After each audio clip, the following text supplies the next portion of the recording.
আগে দেখেন একটা ফ্যামিলিতে 8, 9টা 10টা 12টা সল মাইয়া উইদাউট এনিথিং, মানে কোনো ডাক্তার লাগে না, কোনো ইনফার্টিলিটি ডাক্তার লাগে না, কোনো আইভিএফ লাগে না, কোনো টেস্ট টিউব লাগে না, প্রায় সবার ঘরে ঘরে এরকম ছিল। এবং আপনারাও যারা এখন এখানে আসছেন, যারা একটু সিনিয়র, অনেকেরই হয়তো ভাই বোনই আছে 8-10 জন, কিন্তু আপনারা জোগাড় করছেন একটা অর্ধেক বাচ্চা নিয়েছেন বা আড়াইটা, 2টা 2.5 এরকম। আপনারা সব এটা বিশ্বাস করে ফেলছেন যে আপনাকে রিজিকের মালিক আল্লাহ না, রিজিকের মালিক হলো সরকার। তো সরকার আপনারে বুঝাইছে যে না হইলেই ভালো, সন্তান হইলে একটা হইলে খুব ভালো, হ্যাঁ, আর 2টা হইলেও চলে, কিন্তু একটা হইলে বেশি ভালো, না হইলে আরও ভালো।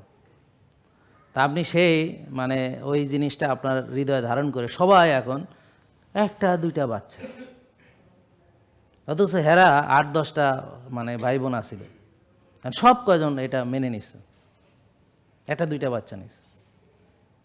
আর তাও হয় না, ডাক্তার দেখাইয়া বাচ্চা হইতে হয়।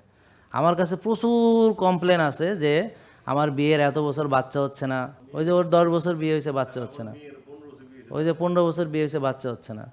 কেন? এই যে আর্টিফিশিয়াল খাবার খায়, আর্টিফিশিয়াল লাইফস্টাইল লিড করে, আনন্যাচারালভাবে তারা তাদের ইয়াকে গ্রো করছে, নিজেরাও আনন্যাচারালভাবে চলে। বুঝতে পারছেন? তো আপনাদের বংশ নির্বংশ করে দেওয়ার প্ল্যান হয়েছে, হ্যাঁ, এটা আপনারা টের পাইতেছেন না।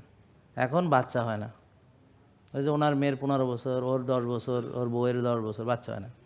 তো এখন তার ডাক্তার দেখানো লাগে বাচ্চা হওয়ার জন্য। আর আগে ডাক্তার ছাড়াই 10-12টা করে এক মহিলারই 10-12টা সন্তান। তাহলে কারণ কি? তা এটা এত মজার জিনিস না যেটা আপনারা ভাবতেছেন। তো আপনারা যদি জ্ঞান না অর্জন করেন, তাহলে এইভাবে আপনারা সন্তান হারা হয়েই জীবন কাটাতে হবে।